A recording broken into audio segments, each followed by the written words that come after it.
ബഹുമാനപ്പെട്ട സ്പീക്കർ, നമ്മുടെ രാഷ്ട്രം ഇന്ന് സമരസാന്ദ്രമായിരിക്കുകയാണ്. ഇന്ത്യയിലെ സർവകലാശാലകളിലും ജനപഥങ്ങളിലും തെരുവീഥികളിലുമാകെ തീക്ഷ്ണ സമരത്തിന്റെ തീനാമ്പുകൾ ഉയരുകയാണ്. ഈ രാജ്യത്തെ രക്ഷിക്കണമെന്ന ആവശ്യമാണ് എല്ലാ സമരത്തിലും ഉയർന്നു വന്നിട്ടുള്ളത്. നമ്മുടെ രാജ്യം കേവലം ഒരു രാഷ്ട്രം എന്നതിലുപരി ഒരാശയമാണ്, ഒരു സംസ്കാരമാണ്, ലോകത്തിന്റെ മുൻപാകെ ഒരു സന്ദേശവുമാണ്. ജനാധിപത്യമാണ് ഇന്ത്യ, മതനിരപേക്ഷതയാണ് ഇന്ത്യ, സഹിഷ്ണുതയാണ് ഇന്ത്യ, ഉൾക്കൊള്ളലാണ് ഇന്ത്യ.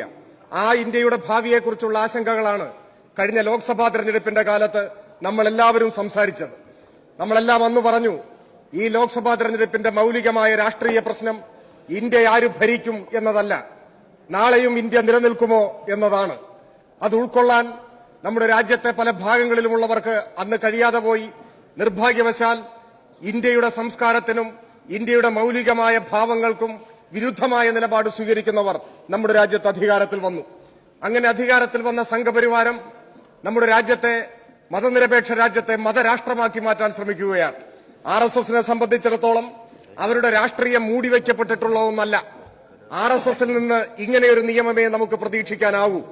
RSSന്റെ രണ്ടാമത്തെ സർസംഘചാലകായ മാധവ് സദാശിവ ഗോൾവൽക്കർ RSSന്റെ പ്രത്യയശാസ്ത്രവും രാഷ്ട്രീയവും എഴുതി തയ്യാറാക്കിയപ്പോൾ അർത്ഥശങ്കയ്ക്കിടയില്ലാതെ ഇന്ത്യയെ വിശദീകരിച്ചിട്ടുണ്ട്.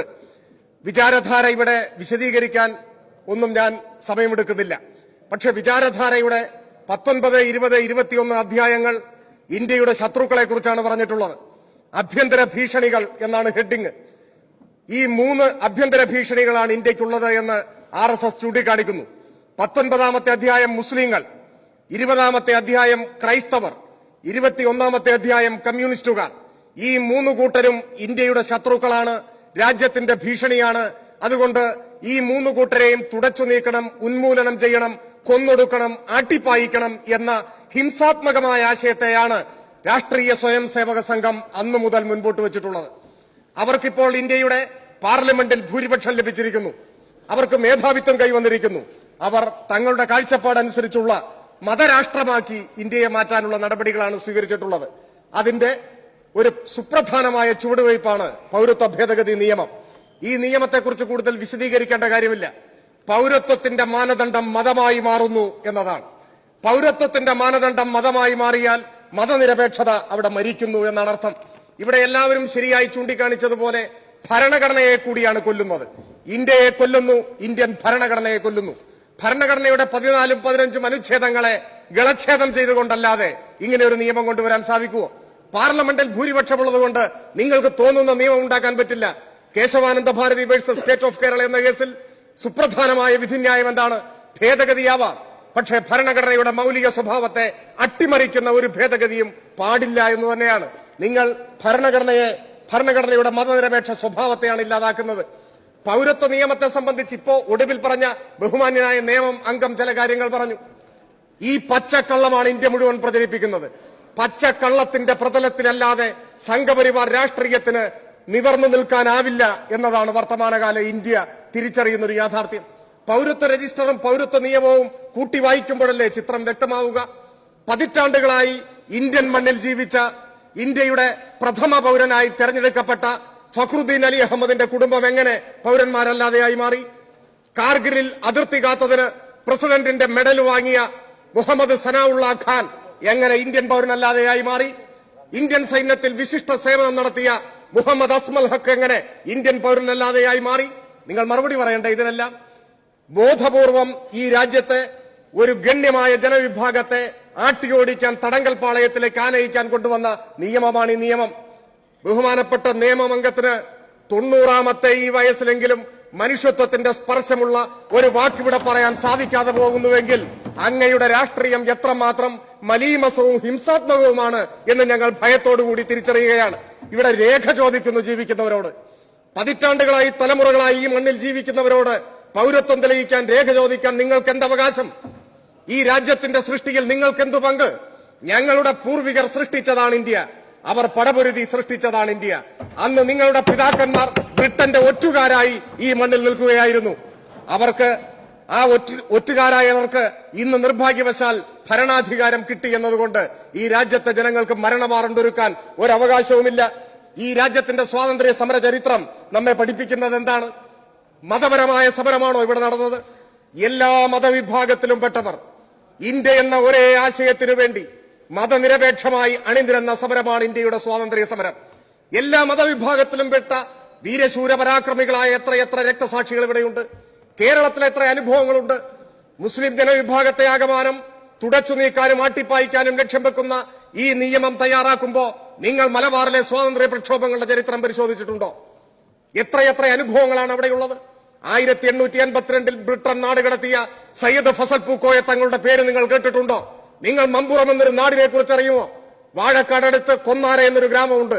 ആ കൊന്നാര മഖാം ഇന്നും ചരിത്ര സ്മാരകമായി നിലനിൽക്കുന്നു. മുസ്ലിം ദേവാലയമായിരുന്നു. ബ്രിട്ടൻ വെടിവെച്ച് തകർത്തതാണ്. അന്നത്തെ സ്വാതന്ത്ര്യ സമരത്തിന്റെ ഒരു കേന്ദ്രം അതായിരുന്നു. ഇന്നും അതുവഴി കടന്നു പോകുമ്പോ കൊന്നാര മഖാമിന്റെ വാതായനങ്ങളിൽ പതിഞ്ഞിട്ടുള്ള നീക്കം ചെയ്യാത്ത വെടിയുണ്ടകൾ നിങ്ങൾ കാണണം. അവിടെ നിന്നും ബ്രിട്ടൻ ബലം പ്രയോഗിച്ച് അറസ്റ്റ് ചെയ്ത സയ്യിദ് മുഹമ്മദ് കോയ തങ്ങളെ കോയമ്പത്തൂരിൽ കൊണ്ടുപോയി തൂക്കിലേറ്റുകയാണ് ചെയ്തത്. നിങ്ങൾക്ക് വാരിയംകുന്നത്ത് കുഞ്ഞഹമ്മദ് ഹാജി എന്നൊരു പേരറിയുമോ? ബ്രിട്ടന്റെ സൈനിക ആധിപത്യത്തെ വെല്ലുവിളിച്ചുകൊണ്ട് സ്വന്തമായി ഒരു രാഷ്ട്രം സ്ഥാപിച്ച ആളായിരുന്നു. തന്റെ റിപ്പബ്ലിക്കിന് അദ്ദേഹം ഇട്ട പേര് മലയാള രാജ്യമെന്നായിരുന്നു. ബലം പ്രയോഗിച്ച് ബ്രിട്ടൻ അദ്ദേഹത്തെ കീഴ്പ്പെടുത്തി മൃഗീയമായ മർദ്ദനത്തിലൂടെ പരിണിത പ്രജ്ഞനാക്കി മീശയിലെ ഓരോ രോമങ്ങളും പിഴുതെടുത്ത് ബയണറ്റ് കൊണ്ട് കുത്തി അവസാനം ഒരു ഓഫർ മുൻപോട്ട് വെച്ചു. നിങ്ങൾ മാപ്പപേക്ഷ എഴുതി തന്നാൽ, നിങ്ങൾ സ്വാതന്ത്ര്യ സമരം അവസാനിപ്പിച്ചാൽ നിങ്ങളെ മക്കയിൽ സുഖമായി ജീവിക്കാനുള്ള സൗകര്യം ഏർപ്പെടുത്തി തരാം എന്നാണ് ബ്രിട്ടീഷ് സൈന്യ മേധാവികൾ അദ്ദേഹത്തോട് പറഞ്ഞത്. ആ ഓഫറിന്റെ മുൻപിൽ മൃതപ്രായനെങ്കിലും പുഞ്ചിരി മായാത്ത മുഖവുമായി വാരിയംകുന്നത്ത് കുഞ്ഞഹമ്മദ് ഹാജി മറുപടി പറഞ്ഞു അത്രേ, മക്ക എനിക്കിഷ്ടമാണ്, പക്ഷെ നിങ്ങൾ അറിയണം, ഞാൻ പിറന്നു വീണത് മക്കയിലല്ല, സമര പോരാട്ടങ്ങളുടെ വീരേതിഹാസങ്ങൾ ഉറങ്ങുന്ന ഏറനാടിന്റെ മണ്ണിലാണ്. ഈ മണ്ണിൽ ഞാൻ മരിച്ചു വീഴും, ഈ മണ്ണിൽ ഞാൻ ലയിച്ചു ചേരും. ഈ വാക്കാണ് അദ്ദേഹം പറഞ്ഞത്. അദ്ദേഹത്തെ വധശിക്ഷയ്ക്ക് വിധിച്ചു. വിധി കേട്ട ഉടനെ അദ്ദേഹം പറഞ്ഞു, പിറന്ന നാടിന് വേണ്ടി രക്തസാക്ഷിയാകാൻ എനിക്കൊരവസരം കൈവന്നിരിക്കുന്നു. ഇതിന് 2 റക്അത്ത് നമസ്കരിച്ച് ദൈവത്തോടുള്ള നന്ദി പ്രകാശിപ്പിക്കാൻ എനിക്ക് സമയം തരണം എന്നാണ് അദ്ദേഹം പറഞ്ഞത്. അദ്ദേഹത്തിന്റെ അന്തിമാഭിലാഷ പ്രകാരം മുന്നിൽ നിന്ന് വെടിവെച്ചാണ് അദ്ദേഹത്തെ കൊന്നത്. അന്ന് പുറകിൽ നിന്ന് കണ്ണുകെട്ടിയാണ് വെടിവെച്ചത്. വെടിവെച്ച് ആളുകളെ കൊന്നുകൊണ്ടിരുന്നത്. അവസാനത്തെ ആഗ്രഹം ചോദിച്ചപ്പോൾ അദ്ദേഹം പറഞ്ഞു, നിങ്ങൾ എന്റെ കണ്ണുകൾ മൂടിക്കെട്ടരുത്, നിങ്ങൾ എന്നെ മുന്നിൽ നിന്ന് വെടിവെക്കണം. അങ്ങനെ പറഞ്ഞ ധീരന്മാരുടെ നാടാണ് ഈ നാട്. ആലിമുസ്ലിയാരുടെ നാടാണ് ഈ നാട്. ഇന്ത്യയിലാകെ ഒരിടത്ത് മാത്രമേ ബ്രിട്ടീഷ് പട്ടാളവുമായി സിവിലിയന്മാർ നേർക്കുനേർ ഏറ്റുമുട്ടിയിട്ടുള്ളൂ. അത് ഇന്നത്തെ മലപ്പുറം ജില്ലയിൽ ഉൾപ്പെടുന്ന പൂക്കോട്ടൂരിന്റെ മണ്ണിലാണ്. ഇന്നും അവിടെ യുദ്ധസ്മാരകമുണ്ട്. ബ്രിട്ടീഷ് പട്ടാളത്തെ തോൽപ്പിച്ചവരാണ് ഈ ഏറനാട്ടിലെ മാപ്പിളമാർ.